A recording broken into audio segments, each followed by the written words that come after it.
whenever we post stuff, whether it's news or not, people love nostalgia. People love the stuff, especially with our generation. People love the stuff that was like that really did it for them when they were kids. So this week apparently is the 25th year anniversary of the formation of the NWO. And let me tell you, I feel like this shit happens every month where somebody will be like, "Today was the day where the third band was revealed." Every day is a anniversary. Yeah, 25th anniversary of the formation of the NWO. Before the Aleister Black stuff, this was going to be the big story that we were going to talk about. But there's a lot here to kind of break down where, like you think about this, and this is a question that I present to everybody.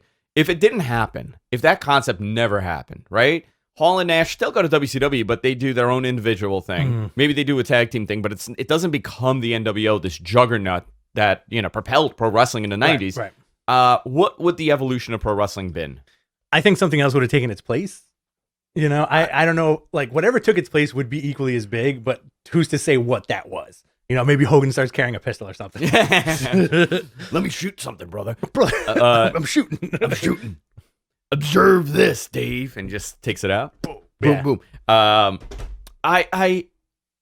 think we would have still gone into this like more adult feel because that was the 90s. The whole entertainment industry was changing with more raunchiness, more adult-based content.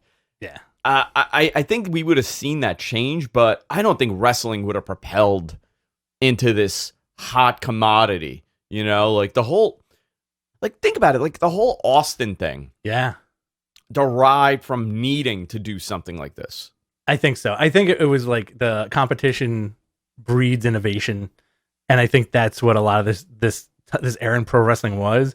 If it wasn't Hogan, I feel like who would have been the biggest person they could have got if it wasn't Hogan? I don't think it would have worked. I don't think it would have worked to its capacity. Flair, Mach, Savage. Okay, Savage, but Savage is not.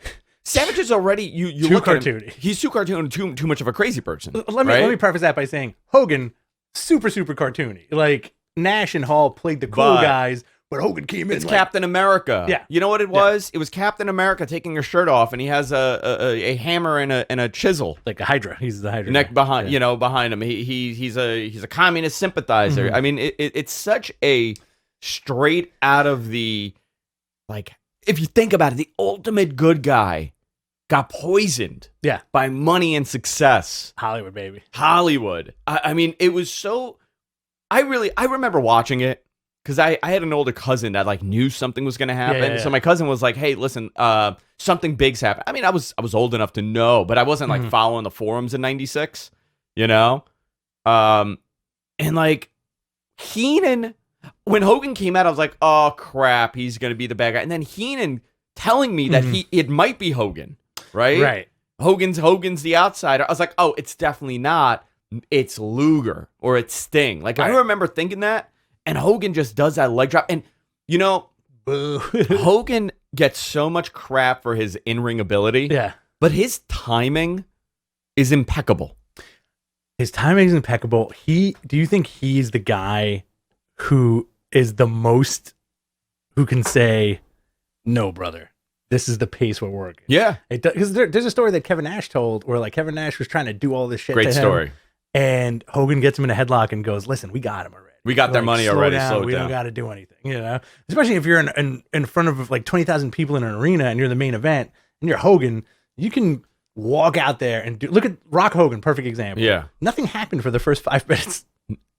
A majority of the match. Right. But it was still a brilliant match. Right. And I'm going to tell you, I'm going to give Hogan some credit here. Was he the greatest worker? Absolutely not. I don't think there's an argument for that. But could he pull out a unbelievable match? Absolutely. Yes, absolutely. And I don't know if psychology, we were talking. Dude. Was it us talking or was somebody else? I think I was talking to someone in WWE about this. Okay, and I was like, you know what? I got to tell you. I go, Hogan Warrior. Mm-hmm. I could still watch that match from not 98. Obviously, I could still watch WrestleMania 6. Mm-hmm. And be like, you know what? This match could work today.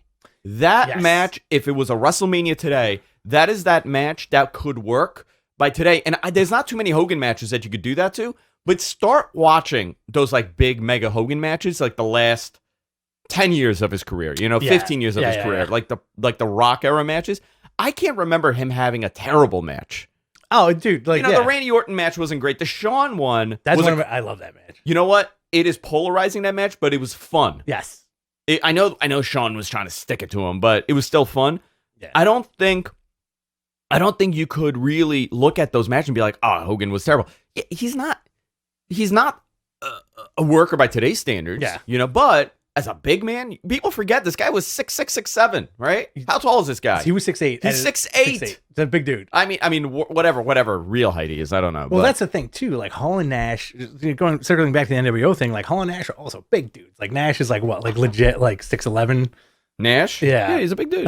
Same thing. Scott Hall 6'8", Hogan 6'8". So you have these three towers who are like this centerpiece, this focal point of this new group. The Hogan thing's interesting, and they really were outsiders. They really were. Yeah. The Hogan match quality thing is very interesting because in that later WWE run, this is my one gripe. When I was like, ugh, come on, was when he would take a choke slam and couldn't jump. No, he could. And it was just like falling backwards. Hogan had no vertical. No. Except he used it all. It was like special meter. Yeah. He used it all for that goddamn leg drop. I think that's adrenaline. I think the leg was adrenaline. Yeah, like the Hogan is so fascinating. Guys, if you've never watched the show before, we love to discuss not only like it's mostly the zaniness of this person. Can I tell you, have you ever seen the other side of that tape that got released? That other version?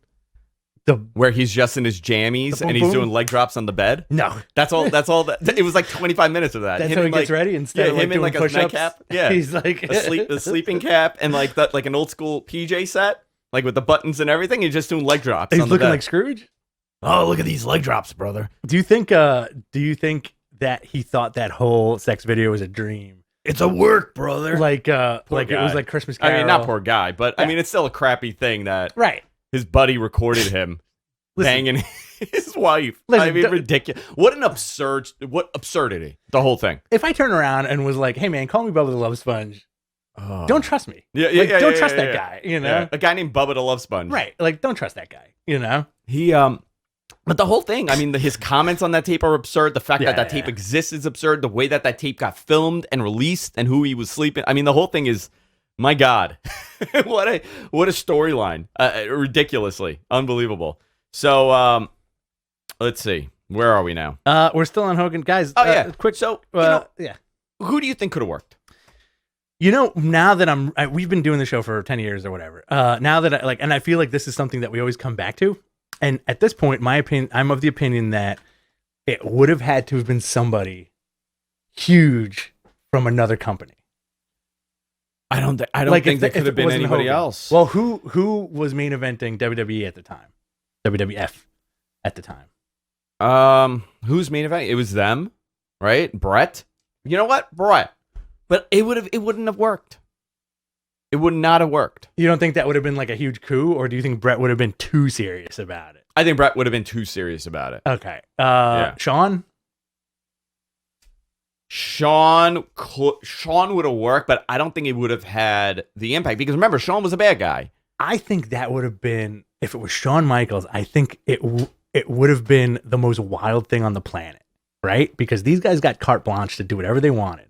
So imagine Hogan, Savage in the ring. Same match. Yeah. Right? They're going at it. All of a sudden, Hogan goes for the leg, gets super kicked. By Shawn Michaels. Oh, it was a screw job. Right. You know what? Savage gets up, super kick. Oh, and so Hogan was going to turn. Right. But Shawn ends up being the Shawn. guy. So they screwed Hogan. They tricked Hogan. So but you know what though? You just killed the character. Why? You get all these amazing tags. I'm so angry, brother. Hogan Savage versus all these dudes, But Hogan was turning. Right? Hogan was going to drop the leg on Savage. It's fascinating, dude. You know what? That could have been something, but I don't think anybody would have had the impact of those three guys. Okay. And it changed the industry. I mean, it really did. 25 years ago, unbelievable. And it took 2 years from that point for everything to really boom. Yeah. 97, late 97, mid 98 was just insanity with wrestling. Super fascinating, man. I think we could be headed towards that direction again, where it just could be getting like nuts. Listen, there's an argument. I was talking to somebody the other day. There's an argument to be said, Hogan is still responsible for the boom in the industry. For everything. I mean, really, it's fascinating. Like, if there was no Bruno and there was no Hogan, I don't know what wrestling would be.